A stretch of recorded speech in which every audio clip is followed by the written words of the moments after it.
Það má ekki pissa manneskja og ekki síðan manneskjuna slá.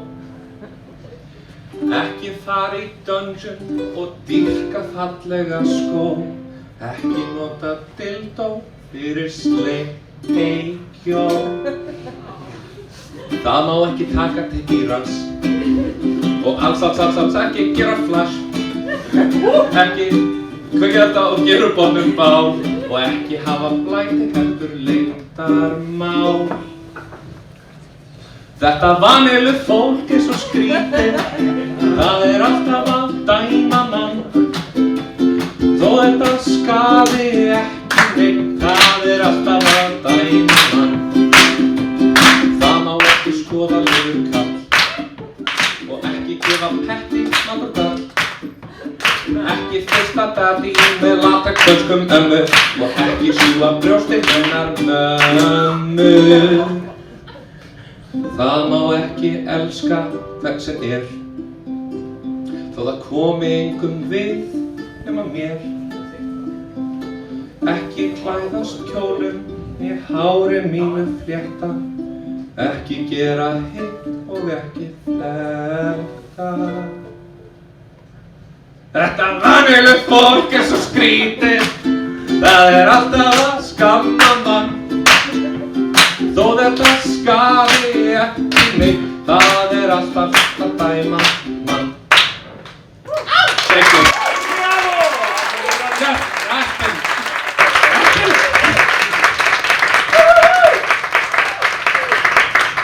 Hello.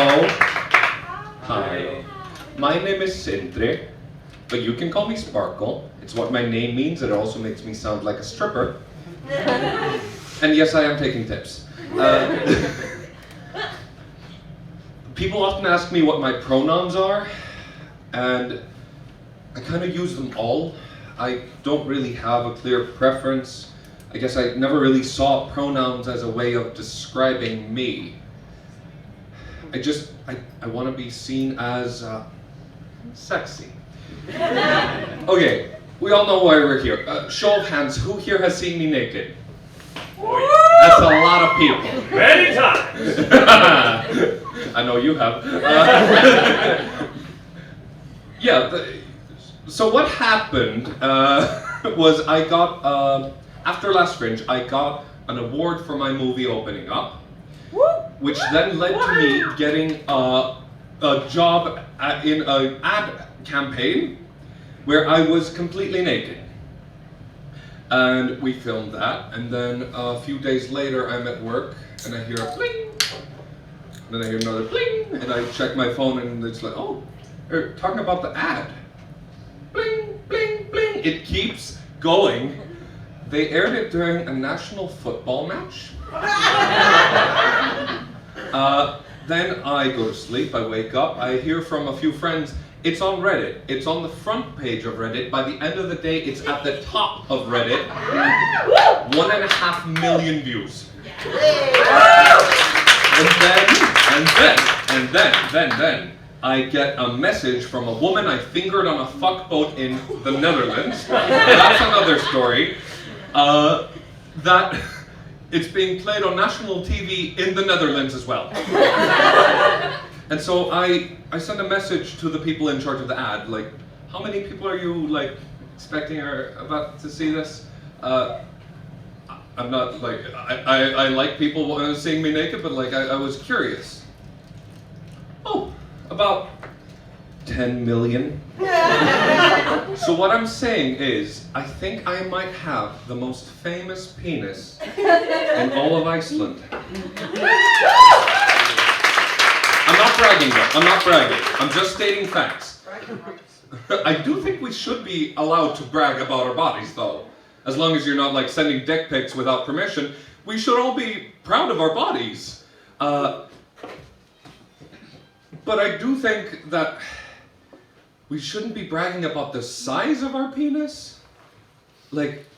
You had nothing to do with that. That's genetics, baby. We should be proud of our penis's accomplishments. Have you used it to sire a child?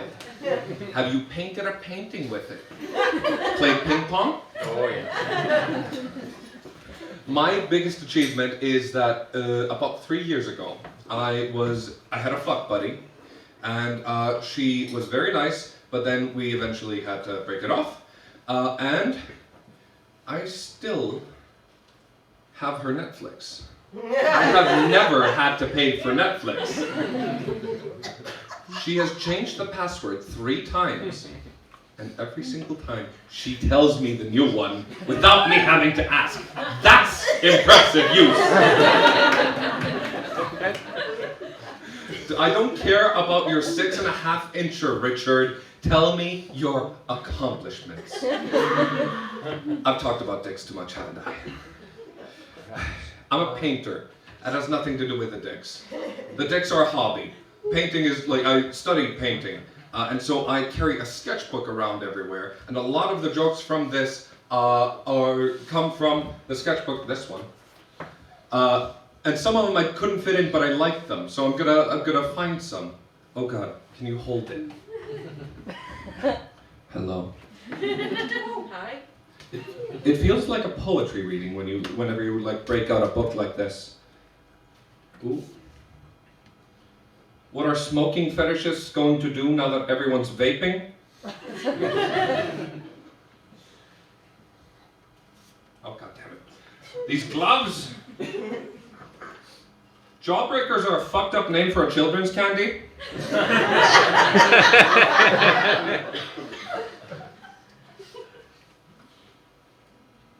Oh God. I should have marked these differently.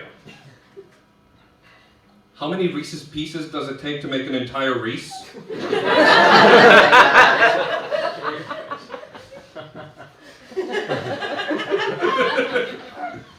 Oh, that's just a dick. Nice. Oh, this one just says Beatles Bukkake? You know, because come together right now over me. Let me find. Oh God. Oh, there's one. Pregnancy fetishes are the most tragic fetish. It's not gonna last. And then what are you gonna do? Make another one? There's one here that I don't feel like finding, but edible underwear are bad underwear and even worse candy.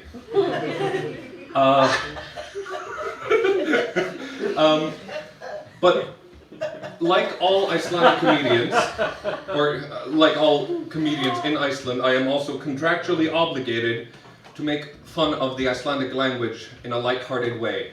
Do you want me to start with bad words or good words? Bad one. Oh, yeah. Bad? Okay. I think that our word for gonorrhea is awful. Like, gonorrhea is already bad. Like, it's a scary Latin word that you have no idea what it is. You're like, gonorrhea? Ooh, I should take some drugs for that. Okay. Lekandi means leaking. You have sprung a leak. That's not water, baby. That's something else. That is terrifying. Makes me not want to stick my dick in anything. So I guess it worked. Also, the word, one of the words for delicious is gomsætt, which literally translates to gum sweet. So every time I hear someone say, that was delicious, I always think like, that was sweet in my gums. Okay, good words. My favorite word, oh, can I do this in the gloves? My favorite word is the word smetlir. It means a snap. However, every time I hear that word, I get like this image in my head of like a 50s greaser going like, ooh, yes! Oh, yes, this music! It doesn't just mean a snap, I forgot the part. It also means a hit song. So I'm just imagining a 50s greaser going, yes, this music! This music is so good, I do not know how to describe this amazing music! It's like a It's like a smettlu. A word I think that is not used enough. I think it's beautiful. One of our words for heaven is Sumarlandið, the land of summer. Gorgeous. But it also tells you something about the weather here. That we are so desperate for good weather that when asked if you could have literally anything to make you happy, I guess some summer, please. The last word that I wanted to mention was Alþingi, because that's our word for parliament. But then we translate our word for parliament into English again into the all thing. Highfalutin, isn't it? I know it is fancy, but it's not the all thing. But it is, however, it makes me also think of one of those all-in-one shampoos that straight guys use because they don't want to know what conditioner is. Speaking of soap, I have a story. When I was in elementary school, I was in home ed, and I had this teacher who every single time that we washed the dishes after ourselves, she would say, "Now remember, kids, for every drop of soap that you use, a fish dies." What a fucked up thing to tell children, right? Yeah. I loved animals. Still do, but I loved animals. I didn't wash my hands until I was 14. Do you want to hear about the fuck boat? Yes. Okay, so I went to Amsterdam. Side note, this was a school trip, so keep that in mind the whole way through. I went on a school trip to Amsterdam, and when I was online, I found out that there was an event happening that was called a kinky cruise. I got there, I dressed up, and I showed up, and it wasn't really that kinky. There was barely any BDSM, it was just a bunch of people fucking on a boat. Like a wetter orgy. But I didn't hook up with anyone. There was a lot of pretty latex, and I was really interested in a lot of people, but I never hooked up with anyone because I'm bad at flirting. But then I did kind of hook up with one person. I sat down in an area next to a couple that was fucking, and the woman turns to me and says, "Do you want to finger me while my husband fucks my mouth?" And I said yes. Afterwards, after she's satisfied and everyone's happy, we chat, and then she asked to add me on Facebook, which is a wild thing to do with someone who just fingered you on a fuckboat. But that's how I know. That's how I know about being in the Netherlands. So I am ever grateful to this woman who I fingered. But later I learned why I didn't hook up with anyone. I went to a sex store, and this guy told me that there are rules about flirting in Amsterdam. He explains it like this. So if I look at you, and you look at me, and I look away, that means a no. But if I look at you, and you look at me, and we keep looking, that means we can approach. Okay? So, I am very tall. And I know a lot of people are very uncomfortable around me. So I've gotten very good at when someone looks at me, looking away, so that they don't feel uncomfortable. So basically, I was on this boat, going "Oh, hello there, sexy." Boom, not interested. Oh, you look good. Oh, no, you don't. I must have looked like the most stuck-up bitch on the boat. I did eventually hook up with a Dutch person, though, here in Iceland. She was a student. She was studying in, I don't even remember what she was studying, actually.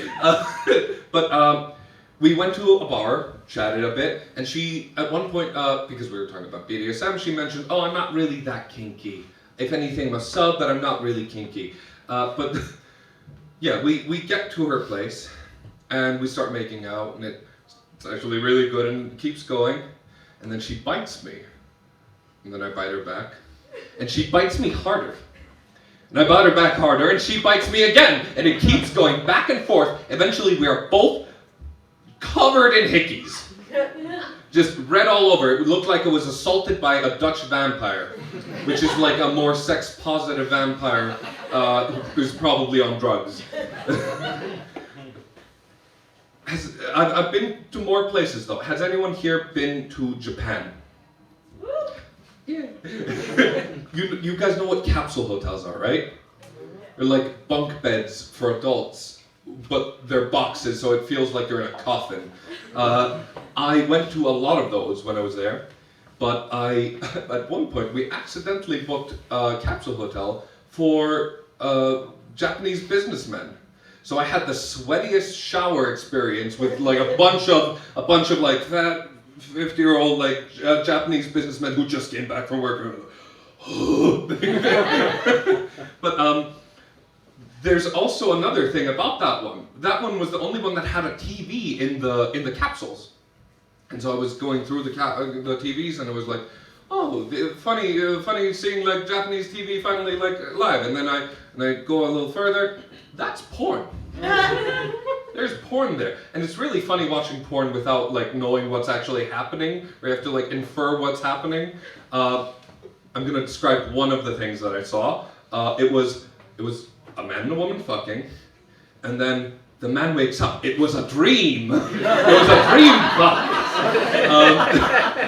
But the man is actually a pretty young boy, and he wakes up and a maid comes into his place and is like, "Oh no, did you have a bad dream?" And then she lifts his hand, and he came directly into it, which is impressive. And she like pokes it, and then they start fucking.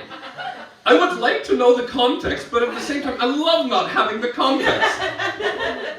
But yeah, so we went to sleep, but all through the night you could hear like some of the TVs had a little bit of volume.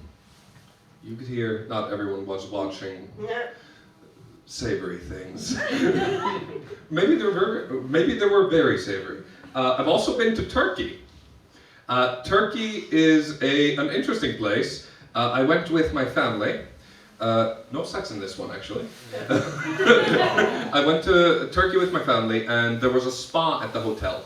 And so I decided to, no, not me. My father decides to buy us all 5 massages. And it was, that's nice. I needed to wind down and like feel good and whatever. So I go with them, and the first time we go, we're sitting in like a relaxation area, and I noticed, oh, they're playing Celine Dion. They're playing My Heart Will Go On, but it's like a bad pan flute version.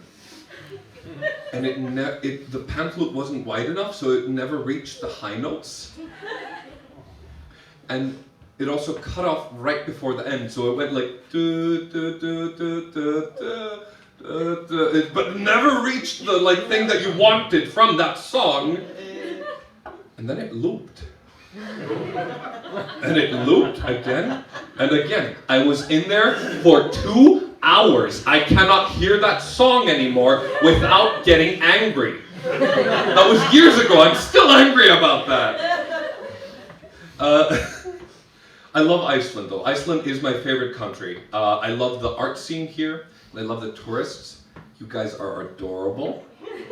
You're like little children, you haven't seen any of this stuff, so you're just like running around like, most people hate you, but like, I love you, you're adorable. My favorite thing to look at tourists doing is when I go by Hallgrímskirkja, the big church up there, they're usually trying to get a picture of themselves and the church in one picture, and it's fucking impossible, but they're trying their best. Living here is also a trip because you just run into Björk every once in a while, or as you call it, Björk. She's a regular at a restaurant I work at, so like I see her every once in a while, and I'm like, I know I don't realize how famous she is. I could tell a lot of people, oh yeah, I meet her very often, and they wouldn't believe me. But I've heard 2 stories. Like, she sounds like a mythical beast. And I've heard 2 stories that kind of confirm this for me. And one of them was, a friend of mine went to Café Bavalu. and there was a woman there, and she was crying. And then Björk shows up and consoles her. And then I heard from another friend that she was at Café Babalu on the lower floor, the other one was on the upper floor, and there was a woman there, and she was crying. And Björk was there, and she consoled her. Is she just doing this? Is this her superpower? Consoling crying ladies at this one cafe? Yeah. What do you think of this look? Thank you. This month is my, I'm pretty sure I tried to calculate it. I think it's my 5-year anniversary of dressing up. I've gone quite a long way from the first time. The first time the reason I wanted to dress up originally was I realized that makeup is something that half the population does, but I had no idea how to do. So it was like, yeah, I should learn this. And then I had my friend do my makeup instead. because the makeup tutorials are hard and they're so annoying. Hi guys! But yeah, so I went to Kiki, which is the straightest gay bar in town. And I went to Kiki and like tried to dance a little bit, but I can't dance. But suddenly a guy comes up to me, and he's just staring up at me. And he says, "Nice drag!" Thanks. And he just keeps staring. And he says again, "Nice drag!" And I say, "Thanks," in a little bit of a deeper voice. And he stares for a little bit longer, and then he disappears. And he comes back, holding a yellow drink. And I tell him, "I don't drink." And he says, "What?" Music in gay bars is always way too loud. "I don't drink." "What?" "I'm driving." "Oh." "But you can give it to my friend." And he gives it to my friend who did my makeup. And then then he just stares at me for more minutes. But then I hear a voice behind me. And someone goes like, "Hey, Kart!" And then he goes, "Ah, Jens!" And he grabs my friend's drink, hands it to this Jens, and disappears into the room. I never saw him again. That was actually the first time I ever got a compliment for how I look. That's not entirely true. My now ex-boyfriend once told me, like before we started dating, you have very nice lips, and I said, "Oh, thank you." And then that was followed up by discussion of the term DSL. And for those who are not in the know, that means dick-sucking lips, which, like, fair. These lips do be sucking dick. But yeah, then we dated for 6 years.